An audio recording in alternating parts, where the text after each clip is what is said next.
Why is the definition of professional services so important under a contractor's professional liability policy?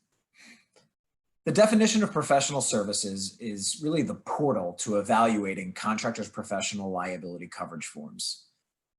No-brainer denials are often triggered by claims against insureds that fall outside of the definition of professional services. So this definition has to be constructed to be broad, but also be accurate in defining the true professional services offered by the insured. I'm going to read off of a few different definitions here to provide some insight into the different approaches that carriers take. The first, it's a typical generic or predefined definition. Professional services means those services performed in the capacity as an architect, engineer, designer, planner, land surveyor, landscape architect, leadership, energy, and environmental design, or LEED green associate, interior designer, construction manager, project manager, owner's representative, environmental consultant, technical consultant, scientist, and other related consulting services, or as specifically listed by endorsement to this policy. For the most part, this definition likely covers nearly all of the professional capacities where professional liability may arise, including construction management, technical consultant, and other related consulting services. You'll notice that it doesn't call out or list specific services or even preclude any specific project delivery methods. It simply states those services performed in your capacity as whatever service is listed. So as long as the insured is performing these services, it doesn't matter what project delivery method is used. That's a pretty solid definition, in my opinion. But one thing to keep in mind is there are simple predefined definitions, and there are some that are very complex, sometimes as long as a half of a page. Just because the definition is longer doesn't make it better.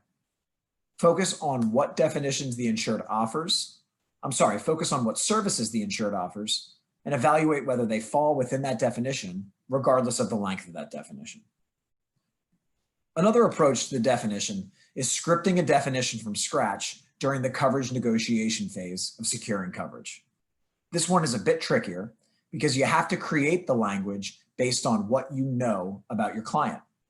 This approach entails a detailed listing of any and all professional services by or on behalf of the insured. This approach has the potential to omit key services if not carefully drafted. I'm going to read you two examples. The first, professional services rendered by the named insured in the discipline of construction management and by or on behalf of the named insured in the disciplines of architecture and engineering. Until I truly understand the insured's business and services, I can't really tell you if that definition is accurate enough. Does it include surveying? We have seen a lot of surveying errors lead to substantial professional liability. Does it include services of a land planner if not performed by an architect or engineer? It's just unclear. The second simply states pre-construction services. I don't like that at all. From what I know, it is a general contractor performing pre-construction services, which means there is a high probability that they engage as a construction manager at risk, or CMAR.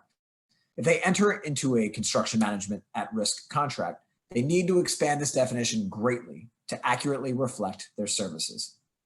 Also, there is an open question whether it covers the general contractor in the event that they engage an engineer during the course of construction to support work like scaffolding, shoring, tower cranes, the list goes on. It's not clear. I'll say it one more time.